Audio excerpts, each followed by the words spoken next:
Ave María Purísima, sin pecado concebida. Capítulo 10. Afirmaciones de Jesús sobre sí mismo. Ya en tiempos de Jesús, los hombres intentaron interpretar su misteriosa figura aplicándole categorías que les eran familiares y que deberían servir para descifrar su misterio. En visto como Juan el Bautista, como Elías o Jeremías, que han vuelto como profeta. Mateo capítulo 16, versículo 14, Marcos capítulo 8, versículo 28, Lucas capítulo 9, versículo 19. Pedro utiliza en su confesión, como hemos visto, otros títulos más elevados. Mesías, Hijo del Dios vivo. El esfuerzo por resumir el misterio de Jesús en títulos que interpretaran su misión, incluso su esencia, prosiguió tras la Pascua. 3 títulos fundamentales fueron cristalizando cada vez más: Cristo, Mesías; Kyrios, Señor; Hijo de Dios. El primer título apenas resultaba comprensible como tal fuera del ámbito semítico. Pronto fue omitido como título y fundido por el nombre de Jesús, Jesucristo. El término que había de servir a la interpretación se convirtió en nombre, y en ello hemos de ver una profunda afirmación subyacente. Él está completamente unido a su misterio. Su misión y su Él mismo no se pueden separar en lo absoluto. De este modo, su misión se ha convertido con razón en parte de su nombre.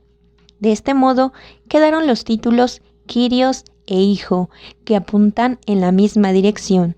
En el curso del desarrollo del Antiguo Testamento y del judaísmo primitivo, la palabra Señor se había convertido en una perífrasis del nombre de Dios y por tanto situaba a Jesús en comunión ontológica con Dios mismo y lo acreditaba como el Dios vivo que se nos ha hecho presente.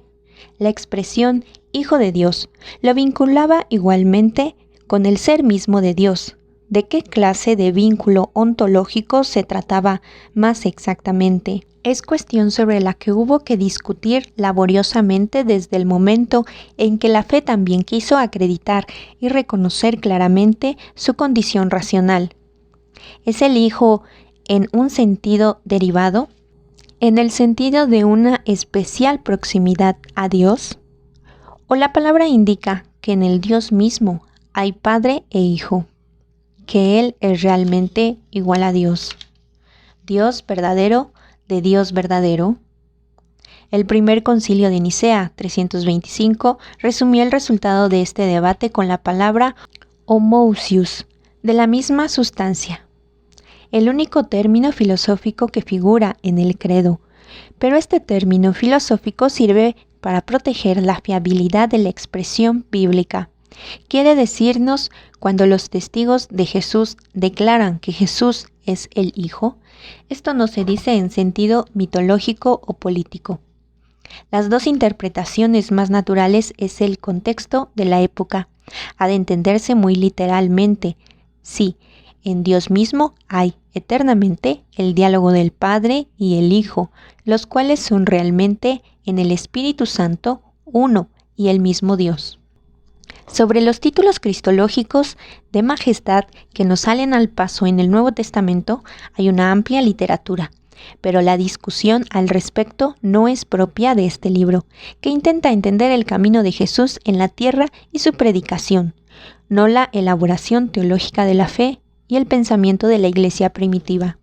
En cambio, debemos de prestar atención a los modos como Jesús se refiere a sí mismo en los Evangelios. Son 2. Por una parte suele presentarse como el Hijo del Hombre y por otra hay textos, especialmente en el Evangelio de Juan, en los que se refiere a sí mismo sencillamente como el Hijo. El título Mesías nunca se lo ha aplicado Jesús a sí mismo. El título Hijo de Dios lo encontramos en su boca en algunos pasajes del Evangelio de Juan, cuando era designado con títulos mesiánicos o expresiones relacionadas, como ocurre con los demonios expulsados y también en la confesión de Pedro. Mandaba guardar silencio. Ciertamente sobre la cruz figura ahora públicamente y para todo el mundo el título mesiánico Rey de los judíos, y aquí puede figurar con todo derecho en las 3 lenguas del mundo de aquel entonces. Juan capítulo 19, versículo 19 y siguientes. Pues ya no resulta ambiguo, la cruz como trono suyo da el título la interpretación adecuada. Regnavit aligno Deus. Dios reina desde el madero. Así cantó la Iglesia antigua esta nueva realeza. Consideremos ahora los 2 títulos que según los evangelios Jesús se aplicó a sí mismo. Tema 1. El Hijo del Hombre. Hijo de hombre, esta expresión misteriosa es el título que Jesús emplea con más frecuencia cuando habla de sí mismo. Solo en el Evangelio de Marcos la expresión Hijo del Hombre aparece 14 veces en boca de Jesús. Es más, en todo el Nuevo Testamento la expresión Hijo del Hombre solo se encuentra en boca de Jesús con la única expresión de la visión del Esteban moribundo, al que se concede contemplar el cielo abierto. Cito: veo los cielos abiertos y al Hijo del Hombre de pie a la derecha de Dios. Fin de la cita. Hechos capítulo 7, versículo 56. Esteban ve en el momento de su muerte lo que Jesús había anunciado en su proceso ante el Sanedrín. Cito: veréis al Hijo del Hombre sentado a la derecha del poder y que viene entre las nubes del cielo. Fin de la cita. Marcos capítulo 14, versículo 62. Por tanto, Esteban cita unas palabras de Jesús cuya realidad pudo contemplar precisamente en el momento del martirio. Este dato es importante. La cristología de los autores neotestamentarios, incluida la de los evangelistas, no se apoya en el título Hijo del Hombre, sino en los títulos Mesías, Cristo, Kyrios, Señor, Hijo de Dios, que ya en vida de Jesús empezaban a ser habituales. El título Hijo del Hombre es típico del lenguaje del propio Jesús. Su contenido es transferido en la predicación apostólica a los otros títulos, pero el título mismo no es asumido. Este es un dato muy claro, pero en torno a él se ha desarrollado en la exegesis moderna un debate inmenso. Quien pruebe a adentrarse en él se encontrará en un cementerio de hipótesis que se contradicen entre sí. Discutirlas no es uno de los propósitos de este libro, pero hemos de considerar sus líneas principales. Es habitual distinguir 3 grupos de palabras sobre el Hijo del Hombre. El primero consta de las palabras sobre el Hijo del Hombre que ha de venir, pero palabras con las que Jesús no se designa a sí mismo como este Hijo del Hombre, sino que se distingue al que ha de venir de sí mismo. El segundo grupo está formado por las palabras sobre la actuación terrenal del Hijo del Hombre, mientras que el tercero se refiere a su muerte y resurrección. La tendencia dominante entre los intérpretes consiste en aceptar solo el primer grupo. Si acaso como palabras auténticas de Jesús, esto se corresponde con la interpretación habitual de la predicación de Jesús, basada en la escatología inminente. El segundo grupo, al que pertenecen las palabras sobre la autoridad del Hijo del Hombre para perdonar pecados, sobre su condición de Señor del sábado, sobre su falta de posesiones y de patria, se formó según una de las principales líneas teóricas en la tradición palestina y tiene, por tanto, un origen muy temprano, pero no se remonta al propio Jesús. Por último, las declaraciones más recientes serán las relativas a la pasión y resurrección del Hijo del Hombre, que en el Evangelio de Marcos jalonan el recorrido de la subida de Jesús a Jerusalén y naturalmente solo pudieron crearse, quizás en el propio evangelista Marcos, después de estos acontecimientos. Este despedazamiento de las palabras sobre el Hijo del Hombre brota de una lógica que distingue limpiamente los distintos aspectos de un título y que corresponde con el riguroso modelo del pensamiento profesional, pero no con la multiplicidad de lo vivo, en la que pugna por expresarse una totalidad muy compleja. El criterio fundamental para este tipo de exegesis estriba en la pregunta: ¿qué se podía esperar realmente de Jesús, dadas sus criaturas vitales y su horizonte cultural? Evidentemente muy poco.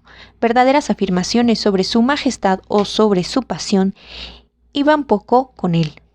De una especie de expectativa apocalíptica moderna, entonces habitual, sí que podemos creerlo capaz, y aparentemente de nada más. Pero de este modo no se hace justicia a la potencia del acontecimiento de Jesús. Ya al reflexionar sobre la exegesis de las parábolas de Adolfo Jülicher, hubimos de advertir que nadie sería condenado a la cruz a causa de un moralismo cándido. Para que se llegara a este choque radical, para que se recurriera a esta medida externa, entregarlo a los romanos tuvieron que suceder y tuvieron que decirse cosas dramáticas. Lo escandaloso y lo grande está justo al comienzo. La Iglesia naciente habría de reconocerlo lentamente en toda su grandeza, captarlo poco a poco y compartiendo el pensamiento rememorativo y la reflexión. A esta comunidad anónima se le atribuye una asombrosa genialidad teológica. ¿Quiénes fueron en realidad las grandes figuras que inventaron tales cosas? No lo grande, nuevo e incesante viene precisamente de Jesús. En la fe y en la vida la comunidad se despliega, pero no se crea. Es más, la comunidad no se habría formado ni habría sobrevivido si no hubiera sido precedida por una realidad extraordinaria. La expresión Hijo del Hombre con la que Jesús ocultaba sus misterios y a la vez lo hacía poco a poco accesible, era nueva y sorprendente. No era un título habitual de esperanza mesiánica. Encaja bien con el modo de predicar de Jesús, que habla en aciertos y parábolas y de este modo trata de conducirnos gradualmente a lo que está oculto y solo puede manifestarse realmente en el seguimiento. En hebreo y en arameo corriente, la expresión Hijo del Hombre significa simplemente hombre. La confluencia de la mera palabra hombre y la misteriosa alusión a una nueva coincidencia de la misión de la expresión Hijo del Hombre se hace visible en una declaración sobre el sábado que encontramos en los sinópticos. En Marcos dice así, cito: el sábado se hizo para el hombre y no el hombre para el sábado. Así que el Hijo del Hombre es Señor también del sábado. Fin de la cita. Capítulo 2, versículo 27. En Mateo y Lucas falta la primera fase. En ellos Jesús dice simplemente, cito: el Hijo del Hombre es Señor del sábado. Fin de la cita. Mateo capítulo 12, versículo 8 y Lucas capítulo 6, versículo 5. Quizá pueda decirse al respecto que Mateo y Lucas omiten la primera frase porque temen que se haga un uso abusivo de ella. Sea como fuere, está claro que en Marcos las dos frases van juntas y se interpretan mutuamente. Que el sábado que hizo para el hombre y no el hombre para el sábado no es simplemente expresión de una posición liberal moderna, como deducimos espontáneamente de esas palabras. Que la doctrina de Jesús no debe entenderse así, lo hemos visto al considerar el Sermón de la Montaña. En el Hijo del Hombre se manifiesta el hombre tal y como éste debería ser en realidad. Según el Hijo del Hombre, según el criterio de Jesús, el hombre es libre y sabe usar adecuadamente el sábado como día de la libertad desde Dios y para Dios. El Hijo del Hombre es Señor del sábado. Todo el alcance de la pretensión de Jesús, que interpreta la ley con autoridad sobre él, es la palabra original de Dios. Se hace aquí patente. Y se hace patente en que nueva clase de libertad accede al hombre con ello, una libertad que nada tiene que ver con el mero capricho. En este dicho sobre el sábado es importante el entrelazamiento de hombre e hijo de hombre. Vemos cómo esta expresión genérica en sí mismo se convierte en expresión de la dignidad especial de Jesús. El título Hijo del Hombre no existía como título en la época de Jesús, pero había un primer atisbo de él en la visión sobre la historia universal. El libro de Daniel con las 4 bestias, el Hijo del Hombre. El vidente contempla la sucesión de las potencias hegemoníacas del mundo de la imagen de 4 bestias que salen del mar. viene de abajo, por tanto representan el poder que se basa sobre todo en la violencia, poder bestial. De este modo, bosqueja una imagen oscura y profunda, inquietante de la historia universal. Bien es verdad que la visión no es del todo negativa. La primera bestia, un león con las alas de águila, le arrancan las alas. Cito, la alzaron del suelo, la pusieron de pie como un hombre y le dieron un corazón humano. Fin de la cita. Capítulo 7, versículo 4. La humanización del poder es posible incluso en esta época del mundo. El poder puede recibir un rostro humano, pero esta sanación es pese a todo relativa. La historia, por lo demás, sigue su curso y al hacerlo se vuelve todavía más oscura. Pero entonces, tras la máxima culminación del poder del mal, sucede algo completamente distinto. El vidente ve a lo lejos al verdadero Señor del universo en la imagen de un anciano que pone fin a la aparición. Y ahora llega, cito, una especie de hijo de hombre entre las nubes del cielo. A él se le dio poder, honor y reino, y todos los pueblos, naciones y lenguas lo sirvieron. Su poder es un poder eterno, su reino no acabará. Fin de la cita, capítulo 7, versículo 13. A las bestias de las profundidades se contrapone el hombre de arriba, del mismo modo que las bestias de las profundidades representan los reinos del mundo que han existido hasta ahora. La imagen del Hijo del Hombre que llega entre las nubes del cielo anuncia un nuevo reino, el reino de la humanidad, del poder verdadero que procede de Dios mismo. Con este reino aparece la verdadera universalidad, la figura positiva de la historia definitiva y siempre, tácitamente anhelada.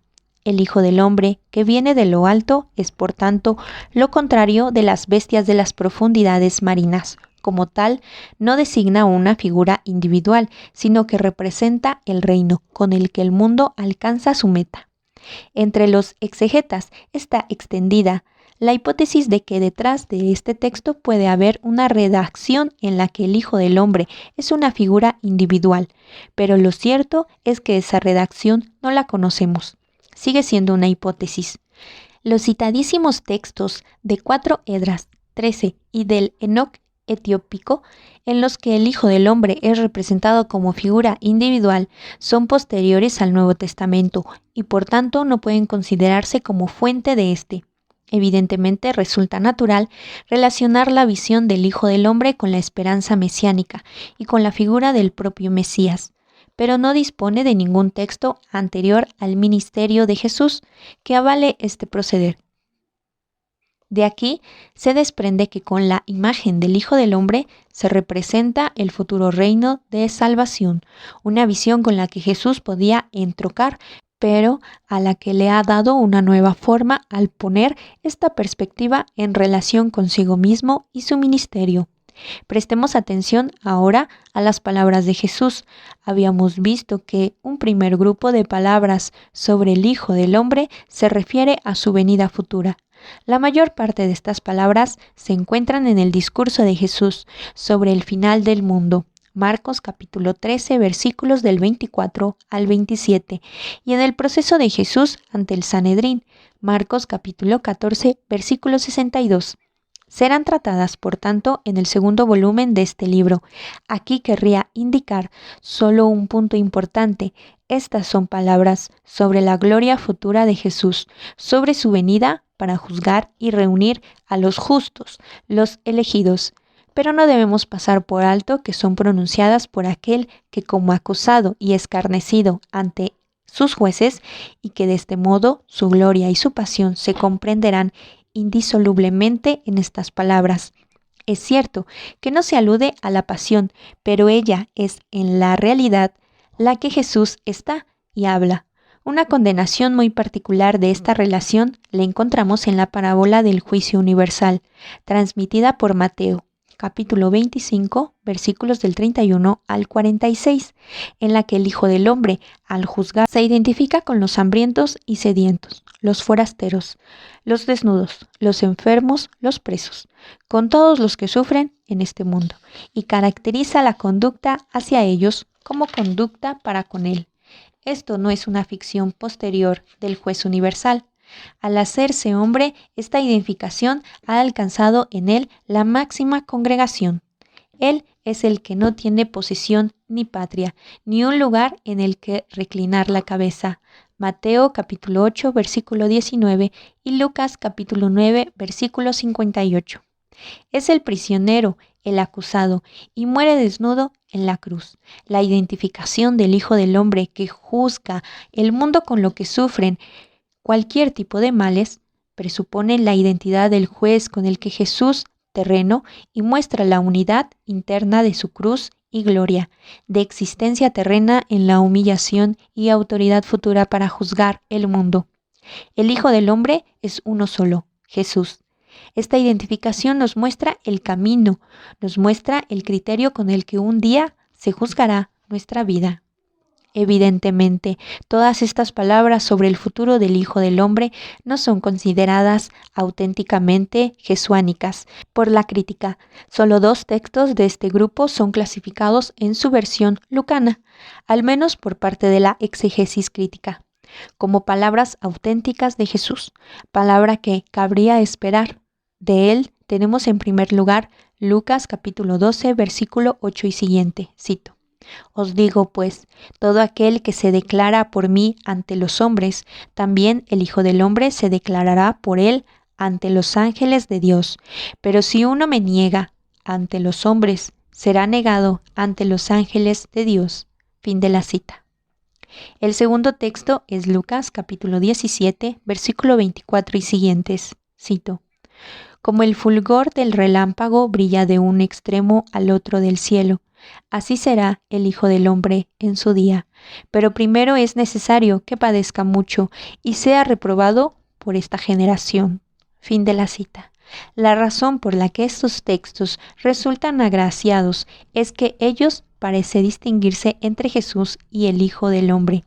En especial, en el primer dicho, sería evidente que el Hijo del Hombre no es idéntico con el Jesús que habla. Ahora bien, sobre esto hay que decir, de entrada, que al menos la tradición más antigua no lo entendió así. En el texto paralelo, Marcos, capítulo 8, versículo 38, cito. Quien se avergüence de mí y de mis palabras en esta generación adúltera y pecadora, también el Hijo del Hombre se avergonzará de él, cuando venga con la gloria de su Padre entre sus santos ángeles. Fin de la cita. La identificación no está claramente formulada, pero resulta innegable en vista de la estructura de la frase en la versión de Mateo del mismo texto, la falta de expresión. Cito, Hijo del Hombre. Tanto más clara resulta la identidad del Jesús terreno con el juez venidero. Cito, si uno me niega ante los hombres, yo también lo negaré ante mi Padre que está en los cielos. Fin de la cita.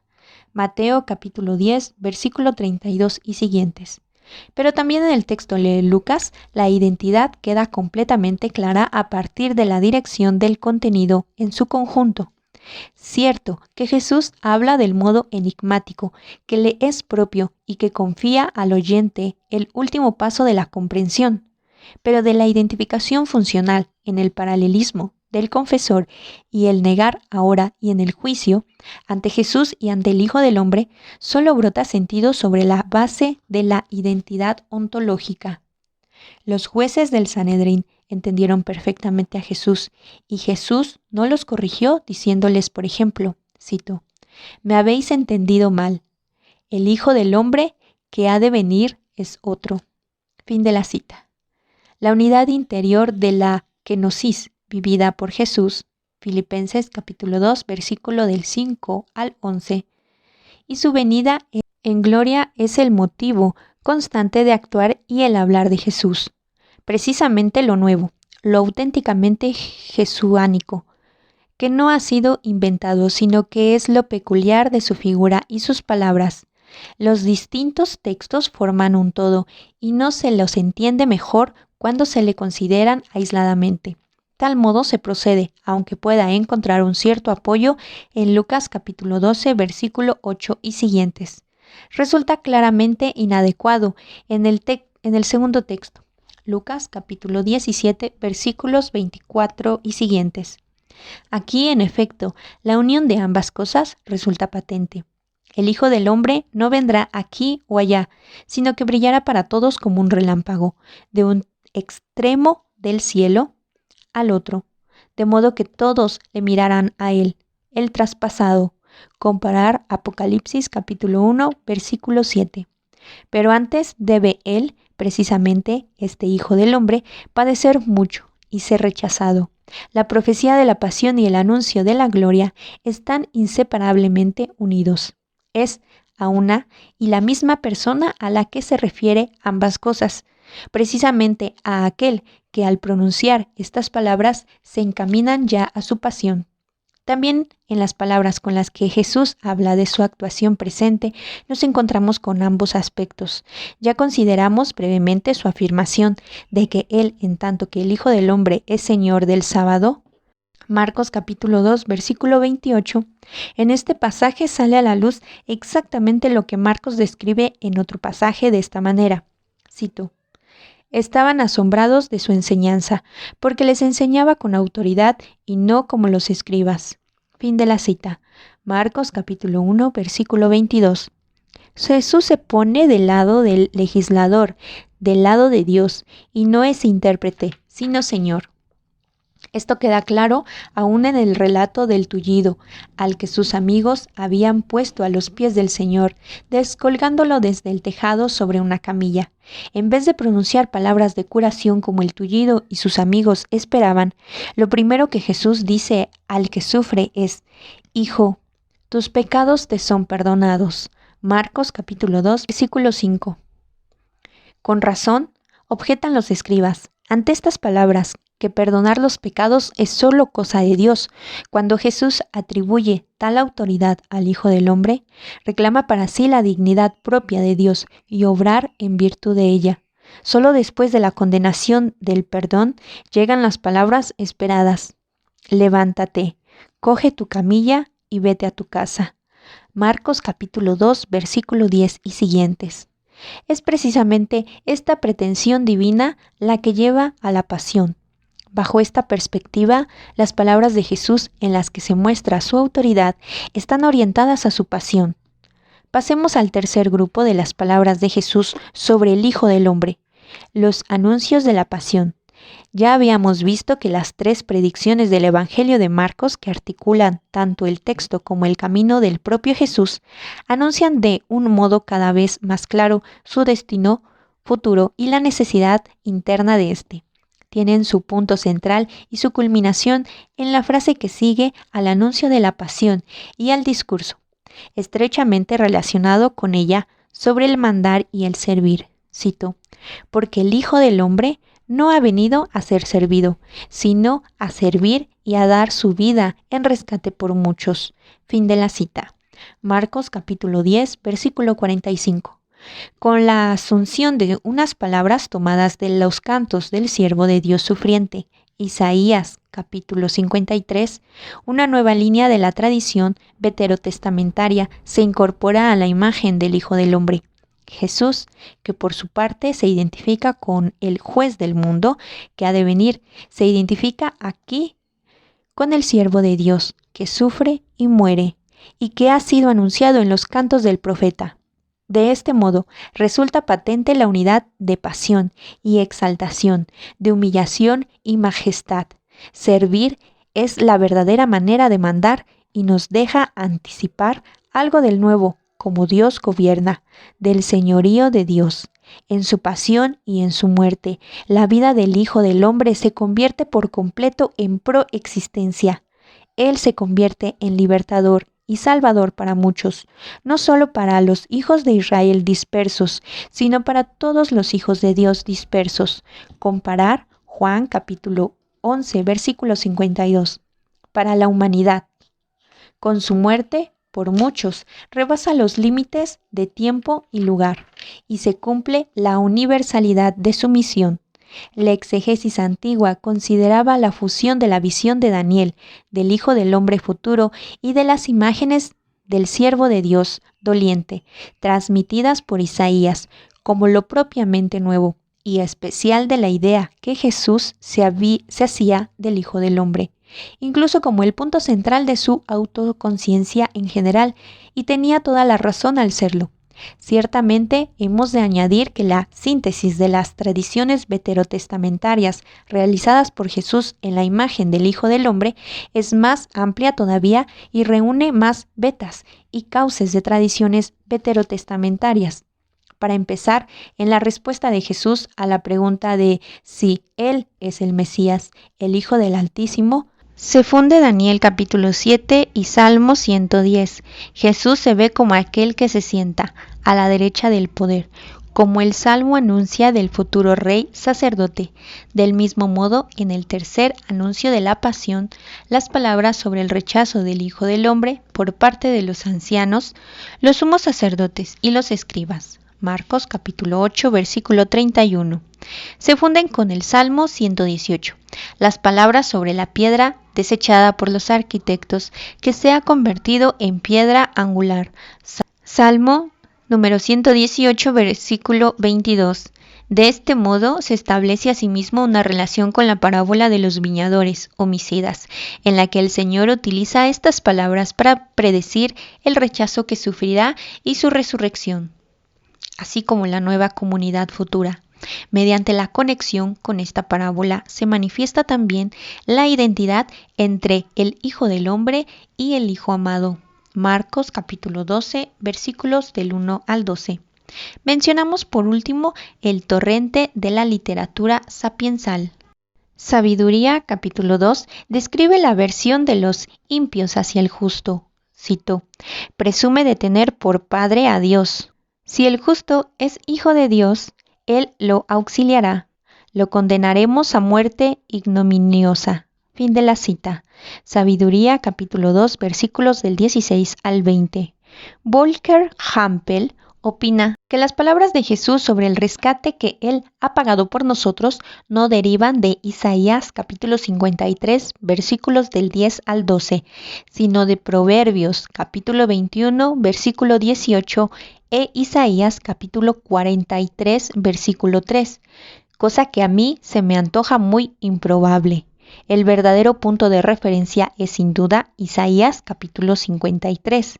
Otros textos muestran únicamente que esta visión fundamental goza de un amplio campo de referencia. Jesús vivió de la totalidad de la ley y los profetas, como dijo sus discípulos una y otra vez. Consideró su propio ser y actuar con la unificación e interpretación de esta totalidad. Juan lo expresará en su prólogo con estas palabras: Jesús mismo es el Verbo. Cito: pues todas las promesas de Dios han alcanzado su sí en él. Fin de la cita. Escribe Pablo al respecto en 2 de Corintios, capítulo 1, versículo 20, en la enigmática expresión Hijo del Hombre, no sale al paso de un modo muy concentrado, lo más específico de la figura de Jesús, de su misión y de su ser. Él viene de Dios, es Dios, pero precisamente así, al asumir la condición de hombre, nos trae la verdadera humanidad. Cito: me formaste un cuerpo. Fin de la cita. Dice a su Padre según la carta a los Hebreos capítulo 10 versículo 5, y de este modo transforma las palabras de un salmo que dice: me abriste el oído. Salmo número 40 versículo 7. Allí significa que lo que da vida es la obediencia, el sí a la palabra de Dios, no los holocaustos y sacrificios expiatorios. Pero ahora aquel que es el Verbo asume un cuerpo. Viene de Dios como hombre y atrae así a toda la humanidad. La introduce en la palabra de Dios, la convierte en oído para Dios y tanto en obediencia, en reconciliación entre Dios y el hombre. 2 de Corintios capítulo 5 versículo 20. Él mismo se convierte en verdadero sacrificio, en tanto que se entrega por entero con obediencia y amor, amando hasta el extremo. Juan capítulo 13 versículo 1. Él viene de Dios y funda la verdadera humanidad frente al primer hombre, que era y es tierra. Él es, como dice San Pablo, el segundo hombre, el definitivo, último, que proviene del cielo y es espíritu vivificante, Primera de Corintios capítulo 15, versículo del 45 al 49.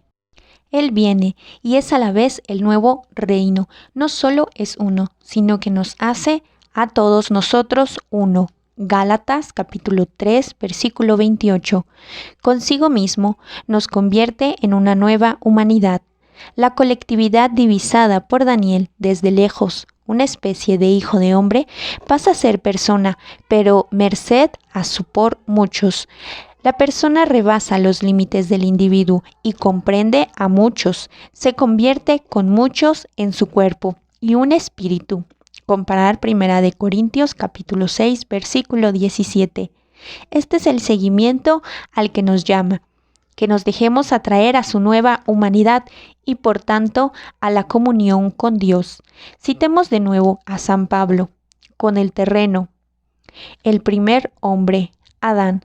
Así son los terrenos, como el celestial, así son los celestiales. 1 de Corintios capítulo 15, versículo 48. La expresión Hijo del Hombre ha quedado reservada para Jesús, pero la nueva visión de la unión de Dios y hombre que se expresa con ella atraviesa todo el Nuevo Testamento y lo configura. Esta nueva humanidad que viene de Dios es lo que está en juego en el seguimiento de Jesucristo.